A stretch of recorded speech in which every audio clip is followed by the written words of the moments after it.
Good morning students, this is Pawan Kumar Gupta. Students, today I am going to solve exercise 12.1 class 7th chapter 12 algebraic expression. ठीक है, यहाँ पर पहला question क्या कह रहा है उसको ध्यान से देखेंगे और फिर इसको हम लोग सॉल्व करते हैं। आइए चलते हैं क्वेश्चन नंबर 1 की ओर।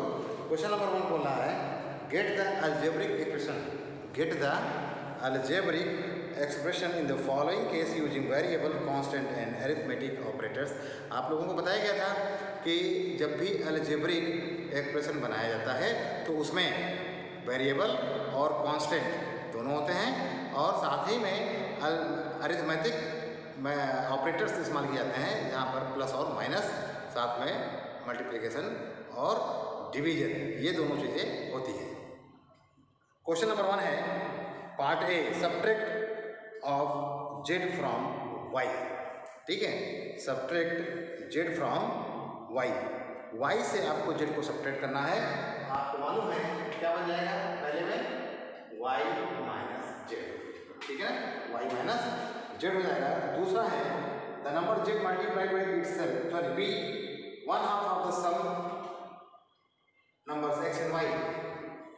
तो आप एक्स और वाई को सम कर देंगे, सम करने के बाद इसका क्या करना है, हाफ करना है, अपॉन 2 कर देंगे। ठीक है ना, दोनों को सम करना है, एक्स और वाई को सम करेंगे और सम करने के बाद क्या करेंगे, उसको 2 से डिवाइड कर देंगे, उसका हाफ कर देंगे।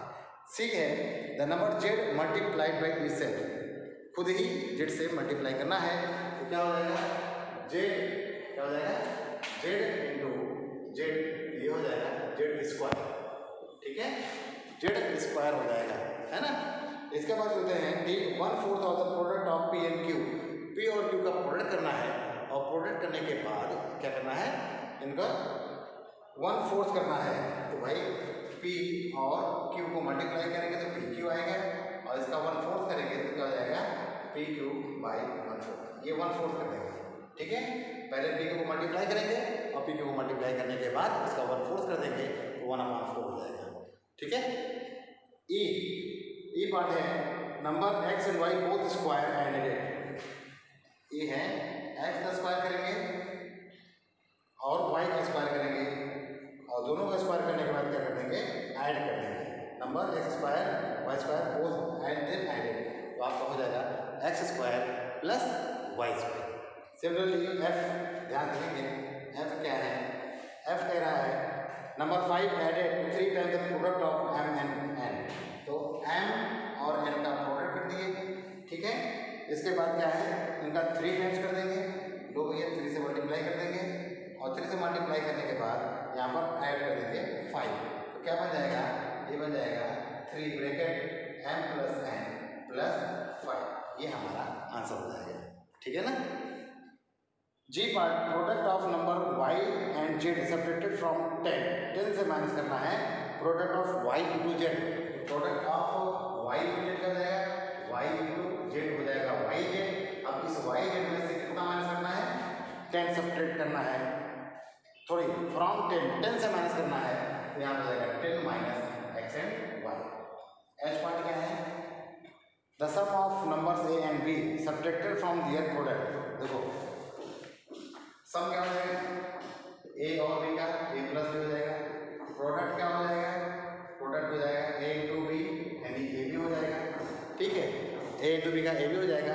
फिर क्या कर रहे हैं, sum of numbers A and B subtracted from their product, तो प्रोडक्ट से इनको हम ए प्लस बी को माइनस कर देंगे, ये आंसर आ जाएगा। ठीक है, आसान है। इसी तरह आप चलते हैं क्वेश्चन नंबर 2 की ओर। ध्यान से देखेंगे, क्वेश्चन बहुत ईजी है, इसको आप ध्यान से करेंगे, समझ के करेंगे तो हो जाएगा। ठीक है ना। तो क्वेश्चन नंबर 2 क्या है, आइए देखते हैं। क्वेश्चन नंबर 2, क्वेश्चन नंबर 2 क्या बोलता है, ये देख लेते हैं क्वेश्चन नंबर 2, क्योंकि हमें बार बार उधर जाना पड़ रहा है, मैं आ नहीं रहा हूँ। 2 है identify the terms and their factors in the following expression, show the terms and factors by T diagram. अच्छा, टी डायग्राम भी बनाना है। ए में क्या दिया हुआ है, x माइनस 3। ठीक, अब x माइनस 3 दिया है यहाँ पर, तो आपको यहाँ पर इनके टर्म्स बताने हैं। यहाँ पर देखेंगे टर्म्स कौन कौन से हैं, टर्म्स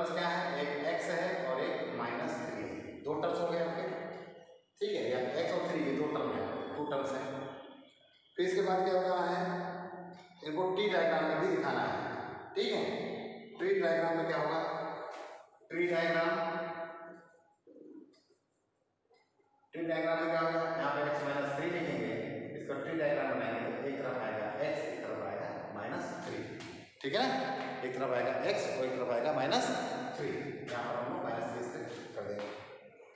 और फैक्टर क्या होगा, फैक्टर होगा इसका x × 1 यानी x कह सकते हो, और यहाँ पर कह देंगे -3 × 1 यानी -3 जाएगा, ये इसके फैक्टर्स हो जाएंगे। सिमिलरली इसी तरीके से हम बी वाला क्वेश्चन करते हैं। बी में क्या है, ध्यान देखेंगे, बी में है 1 + x + x²। यहाँ पर टर्म कितना है, 1 2 3, टर्म्स कितने हैं, 3 टर्म्स हैं। टर्म्स कितने हैं आपके, 1 है, x है और x² है, 3 टर्म्स यहाँ पर दिए गए हैं। और अगर हम फैक्टर निकालते हैं तो क्या बनेगा, ध्यान देंगे tree diagram, 1 + x + x², 3 part बनेंगे, एक में 1 आएगा, एक में x आएगा, x² होगा। तो ये तो आपका सिंपल ही है, यहाँ पर ये x और x फॉर्म हो जाएगा। इस तरीके से आपका ये ट्री डायग्राम भी मेंशन हो जाएगा, बन जाएगा, ठीक है ना।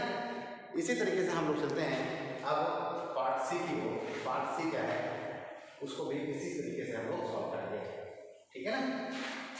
क्वेश्चन नंबर 2 में पार्ट सी क्या बोल रहा है, y - y3,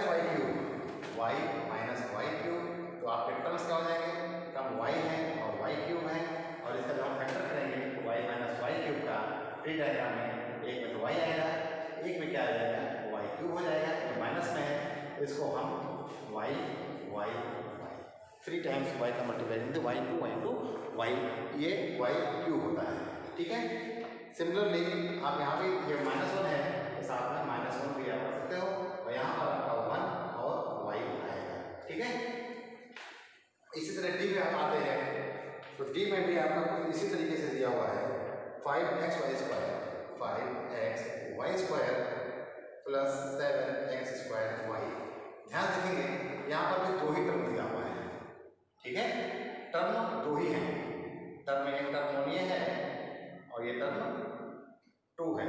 अब इनका तो हम ट्री डायग्राम बनाते हैं, क्या बनेगा, 5xy² + 7x²y, ये इसका ट्री डायग्राम बनेगा तो 2 पार्ट बनेंगे, एक बनेगा 5xy² और दूसरा बनेगा 7x²y।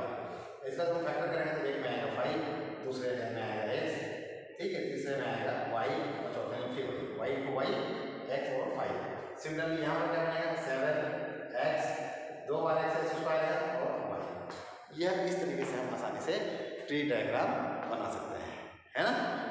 फिर क्वेश्चन नंबर ई इसी तरीके का से, तो इसके दोनों क्वेश्चन आप मैं छोड़ दे रहा हूँ, आप लोग खुद बनाइए, ये आपका होमवर्क हो जाएगा, ठीक। चलते हैं क्वेश्चन नंबर 3 की ओर।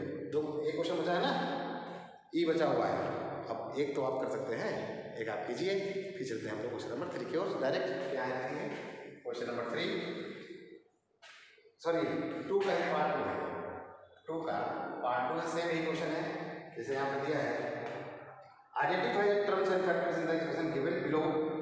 आपको इसमें टर्म्स और फैक्टर्स आइडेंटिफाई करने हैं। तो एक्सप्रेशन क्या है आपका, ध्यान से देखेंगे, एक्सप्रेशन दिया है, आपको टर्म्स निकालने हैं और आपको फैक्टर्स निकालने हैं, ठीक है ना। यहाँ पे देखेंगे पहला टर्म है -4x + 5, ये पहला एक्सप्रेशन में दिया हुआ है। इस एक्सप्रेशन की सहायता से हमें क्या निकालना है, टर्म्स। तो टर्म्स कौन से हैं, टर्म्स आपका एक है -4x है और दूसरा है 5, और फैक्टर्स क्या हो जाएंगे, फैक्टर्स हो जाएगा इसका -1 × 4 × x, और इसका तो 5 ही है, इकलौता है ना। इसी तरीके से पार्ट बी पे आते हैं। पार्ट बी जो है आपका ये पार्ट था, बी में क्या बोल रहा है, -4x है + 5y है, तो भाई इसमें भी आपका -4x हो गया और 5y हो गया, और इसमें क्या आ जाएगा, -1 × 4 × x, यहाँ पर 5y, ये फैक्टर्स हो गए, ठीक है। सी इस तरह करते हैं, सी में लिया है 5y + 3y², यहाँ पर 5y और 3² तो ये आपके टर्म्स हो गए, है ना, टर्म हो गया ना। अब इसको क्या करेंगे, इसको हम लोग फैक्टर करेंगे, 5 × y आ जाएगा, 3 × y × y, ये इसके फैक्टर्स हो जाएंगे। इसी तरीके से सारे क्वेश्चन आपको करने हैं, ठीक है। मैं एक और करता हूँ, जी वाला पार्ट देखेंगे क्या है, जी में दिया हुआ है 3/4x + 1/4। अब यहाँ पे देखेंगे 2 टर्म दिया है, पहला टर्म है 3/4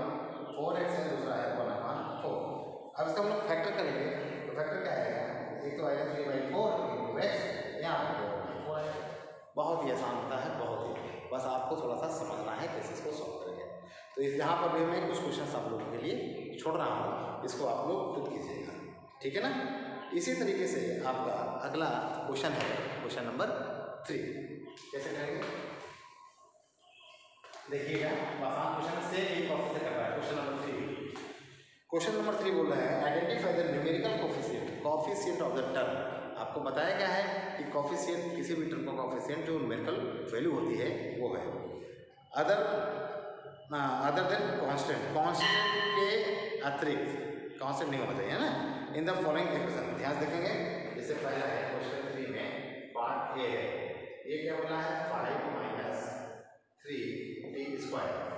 तो यहाँ पर ध्यान देखेंगे टर्म्स कौन से हैं, टर्म्स दो दिए हैं, एक टर्म ये है एक टर्म ये है, लेकिन आपको इसमें फाइंड आउट करने को कह रहा है कि कांस्टेंट टर्म को नहीं लेना है, ठीक है। टर्म्स विच नॉट कांस्टेंट, यहाँ पे लिखेंगे टर्म्स विच नॉट कांस्टेंट। तो भैया ये तो कांस्टेंट है ना, इसको छोड़ देंगे, -3t² हो गया, ठीक है, -3t² हो गया। फिर अब क्या है न्यूमेरिकल कोफिशिएंट, न्यूमेरिकल कोफिशिएंट। अब न्यूमेरिकल कोफिशिएंट क्या है आपको मालूम है, वेरिएबल के साथ जो न्यूमेरिकल वैल्यू दी होती है, वेरिएबल के साथ जिस वेरिएबल के साथ दिया गया है उसको कोफिशिएंट कहते हैं। ये आपका कोफिशिएंट क्या जाएगा -3 ये आपका यहाँ पर है, ठीक है ना, ठीक है, बिल बच गई थी। चलते हैं अगले टाइप की ओर, बी वाले में देखेंगे इसी तरह। बी में दिया है 1 + t + t² + t³। अब ध्यान देखेंगे यहाँ पर जिसमें कांस्टेंट ना हो वो टर्म लिखना है, तो कांस्टेंट विदाउट टर्म लिए हैं जिसमें कांस्टेंट नहीं है, ठीक। तो आपको जाएगा t, ठीक है, t² और t³, ये तो है ना। अब इनके न्यूमेरिकल वैल्यू क्या है, यहाँ पर कोई न्यूमेरिकल वैल्यू दिखाई नहीं दे रही है कि 1 2 3 कुछ भी दिखाई नहीं दे रहा है, लेकिन 1 हिडन होता है ना, किसी नंबर में 1 से मल्टीप्लाई करोगे तो वही आएगा। तो t का 1, इस t² का भी 1 और इस t³ का भी 1, ये आपके न्यूमेरिकल कोफिशिएंट हो जाते हैं, ठीक है ना। इसी तरीके से आप कोई भी क्वेश्चन उठा लो, सी वाला ले लो, सी में क्या है x + 2xy + 3y। अब यहाँ पे देखोगे कांस्टेंट टर्म नहीं है, यहाँ पर कांस्टेंट टर्म नहीं है, तो 1x हो जाएगा, 2xy हो जाएगा और 3y हो जाएगा। इसका कोफिशिएंट 1, ठीक, इसका कोफिशिएंट 2 और इसका कोफिशिएंट 3। न्यूमेरिकल वैल्यू जो है कोफिशिएंट के साथ है। अगर पूछा जाता है x का कोफिशिएंट बताओ, तो यहाँ 1, यहाँ प्लस x का तो 2y हो जाता है, y भी आपका कोफिशिएंट मान लिया जाता है ना। तो हम वहाँ पर न्यूमेरिकल वैल्यू ले रहे हैं, इसलिए वहाँ पर हम y को छोड़ करके केवल 2 लिखेंगे, यहाँ पर 3 लिखेंगे। इसी तरीके से अगर आप करते हैं डी वाला क्वेश्चन करते हैं 100m + 1000m।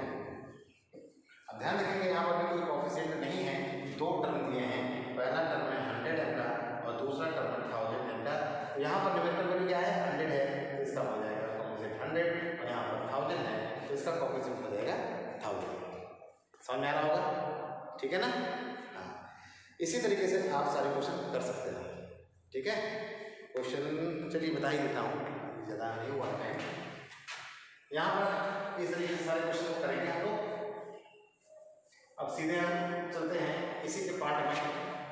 पार्ट है आपका ई में देखो दिया हुआ है -p² q² + 7pq। तो दो टर्म है, p² और q² माइनस में है और 7pq है। न्यूमेरिकल वैल्यू पहले कुछ है ही नहीं है तो -1 हो जाएगा, यहाँ पर 7 हो जाएगा, क्योंकि 1 मल्टीप्लाई सबका होता है, ठीक है ना। मल्टीप्लाई 1 में करने पर वही आता है 1, तो कोफिशिएंट सबका हो सकता है, ठीक है। इसी तरीके से चलते हैं ठीक है, f पर चलते हैं।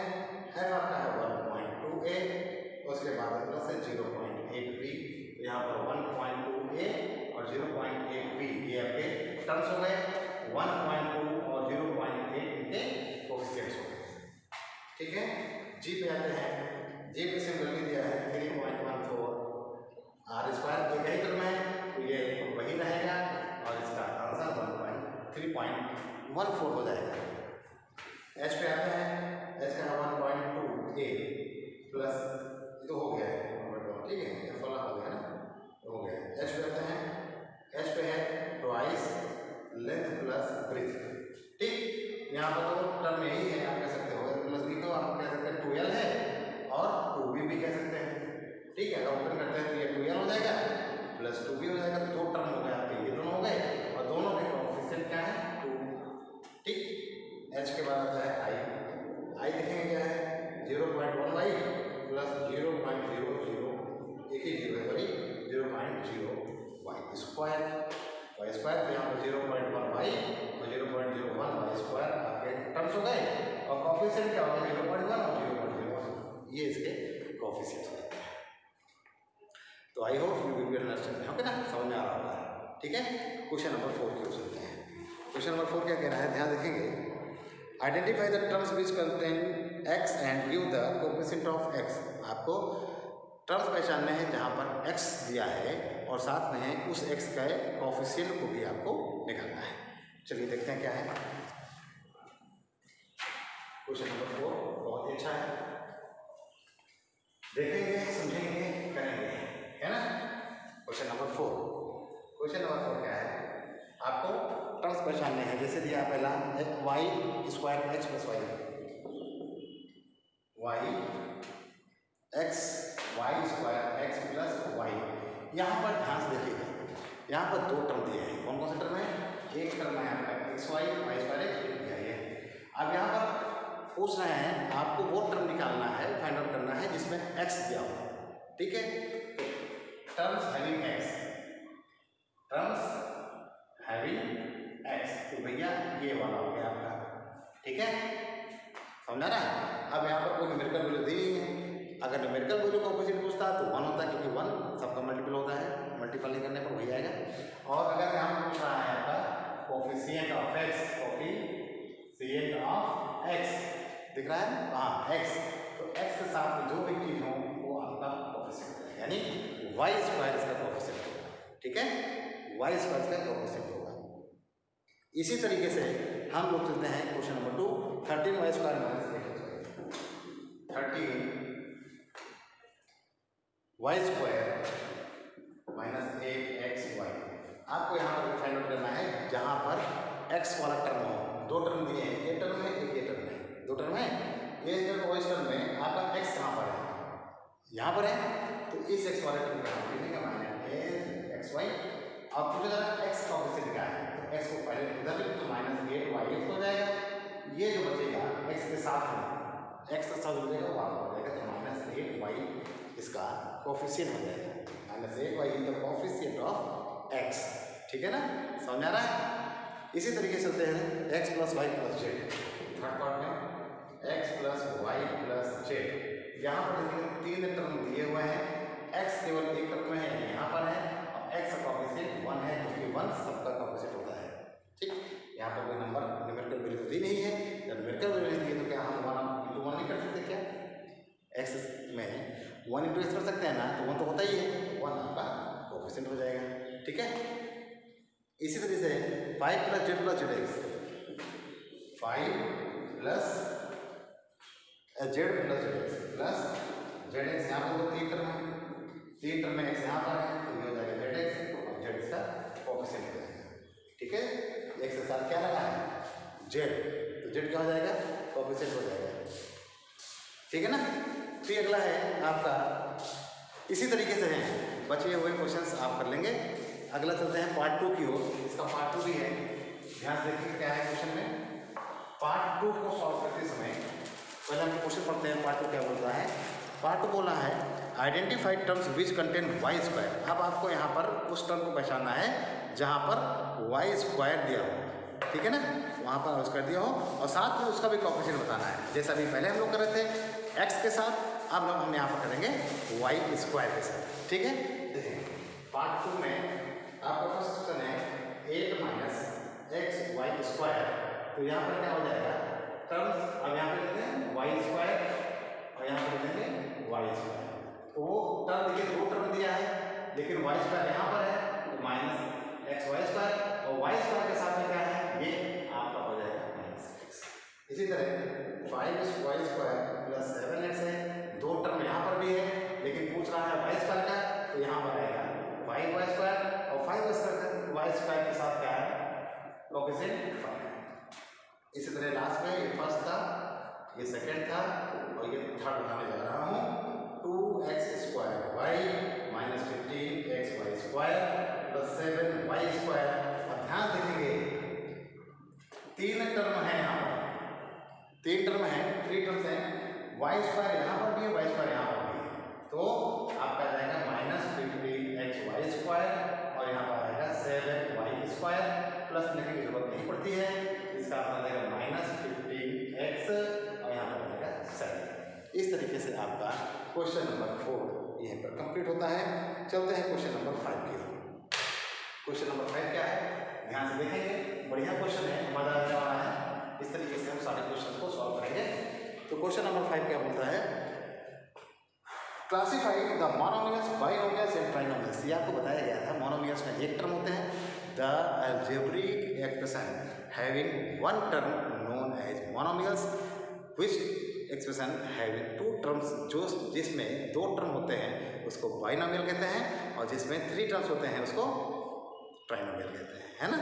आइए देखते हैं, यहाँ पर देखेंगे क्वेश्चन नंबर 5 में ए है, ए दिया है 4y माइनस 7z, बी क्या है, बी दिया है y², सी में है x plus Y minus xy, D में क्या है 100, ई में क्या है A B minus A minus B, E के बाद एफ है 5 माइनस 3p, एफ के बाद जी है 4p² Q minus 4p क्यू², H है जी एच है 7mn, आई है z² माइनस 3z प्लस 8, और जे है a² प्लस b²। दिख रहा है ना, बस यही लगा रहा है। तो जहाँ तक आ रहा हूँ यहाँ तक बताता हूँ, इसके बाद आपको पता करना है इसमें मोनोमियल्स क्या है और बाइनोमियल्स क्या है, ठीक है। मोनोमियल्स और बाइनोमियल और ट्राइनोमियल ये पूछा जा रहा है, तो यहाँ तक हमने बता दिया है। इसके बाद आपको करना है, ध्यान देखेंगे, यहाँ पर देखेंगे एक अरिथमेटिक ऑपरेटर का किया गया है और एक टर्म ये दिया है, एक टर्म ये दिया है, तो ये क्या हो जाएगा बाइनोमियल्स, क्या हो जाएगा बाइनोमियल्स। यहाँ पर देखेंगे y² दिया है, बीच में किसी भी अरिथमेटिक ऑपरेटर का यूज नहीं किया गया है, ना प्लस ना माइनस, इसका मतलब ये क्या हो जाएगा मोनोमियल्स, मोनोमियल्स। यहाँ पर देखेंगे 2 प्लस माइनस, एक प्लस एक माइनस इस्तेमाल किए गए, 1 टर्म 2 टर्म 3 टर्म, कितने टर्म है यहाँ पर 3, ये हो जाएगा ट्राइनोमियल्स। सिमिलरली यहाँ पर देखिए 100 दिया हुआ है, तो ये हो गया मोनोमियल्स। यहाँ पर देखेंगे ए बी 3 टर्म है, ट्राइनोमियल्स। यहाँ पर देखेंगे एक के माइनस का साइन, 2 टर्म दिए हैं, बाइनोमियल्स। यहाँ पर देखेंगे 2 टर्म है, एक ही साइन का इस्तेमाल किया गया है, 2 टर्म है, बाइनोमियल्स। यहाँ पर देखेंगे मल्टीप्लाई कर रहा है, बीच में प्लस माइनस का साइन नहीं है, एक टर्म कहलाएगा, ये हो जाएगा मोनोमियल्स, मोनोमियल्स। यहाँ पर देखेंगे 1 2 3 टर्म है, ट्राइनोमियल्स। यहाँ पर देखेंगे 2 टर्म है, बाइनोमियल्स। समझ में आ गया होगा। तो बचे हुए क्वेश्चन को आप सॉल्व कर लेंगे, 2 ही क्वेश्चन बचे हैं, आसान है, ठीक है ना। अब चलते हैं अपने लास्ट क्वेश्चन की ओर, क्वेश्चन नंबर 6। क्वेश्चन नंबर 6 क्या है उसको हम लोग ध्यान से देखते हैं और उसको भी सॉल्व कर लेते हैं इसी तरीके से। जो क्वेश्चन रहेगा क्वेश्चन को पढ़ेंगे, समझेंगे और सॉल्व करेंगे, क्योंकि बिना पढ़े क्वेश्चन आप सॉल्व नहीं कर सकते हैं, क्वेश्चन को ध्यान से समझना होगा। क्वेश्चन नंबर 6 क्या है, ध्यान देखते हैं। State whether the given pair of terms is like और अनलाइक। अच्छा, लाइक टर्म और अनलाइक टर्म पूछा जा रहा है। आपको बताया गया था अगर एक जैसे टर्म होते हैं, एक जैसे कोएफिशिएंट होते हैं, या एक जैसे आपके वेरिएबल्स होते हैं, तो वो आपके लाइक टर्म होते हैं, और बीच में अगर उसमें दूसरा कुछ आ गया है तो वो अनलाइक हो जाएगा। चल के देखते हैं, इसको ध्यान देखेंगे। पार्ट ए में दिया है 1, 100, बी में क्या दिया है -7x, 5/2x, सी में क्या दिया है, सी में -29x, -29y दिया हुआ है, डी में क्या है 14xy दिया है,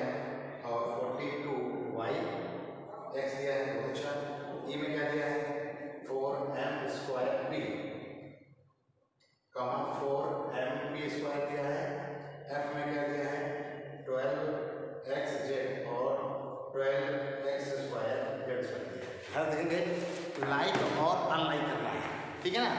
लाइक और अनलाइक करना है, कैसे पहचानेंगे। यहाँ पे देखिए दोनों न्यूमेरिकल वैल्यू है 1 और 100 एक ही तरीके के हैं, तो ये हो जाएगा लाइक। ठीक, यहाँ पे देखेंगे न्यूमेरिकल के साथ साथ यहाँ एक्स दिया है, यहाँ वाई दिया है, दोनों सेम है ना। एक्स वाले टर्म एक जैसे है, एक्स वाला अगर यहाँ एक्स स्क्वायर होता अनलाइक हो जाता, यहाँ वाई होता यहाँ एक्स होता अनलाइक हो जाता, दोनों एक्स हैं, यहाँ पे क्या हो जाएगा लाइक। अब यहाँ देखेंगे 29 तो सेम दिया हुआ है, लेकिन यहाँ पर एक्स है, यहाँ पर वाई है, अलग हो गया, अलग हो गया तो क्या हो जाएगा अनलाइक। यहाँ पर देखेंगे 14 और 42 यानी न्यूमेरिकल वैल्यू है, ठीक है, एक्स एक्स वाई वाई, ये तो लाइक हो गया ना। अब कहते सर यहाँ एक्स वाई है, यहाँ वाई एक्स है, मतलब वही है, एक्स वाई और X Y Y X same होता है, ठीक है।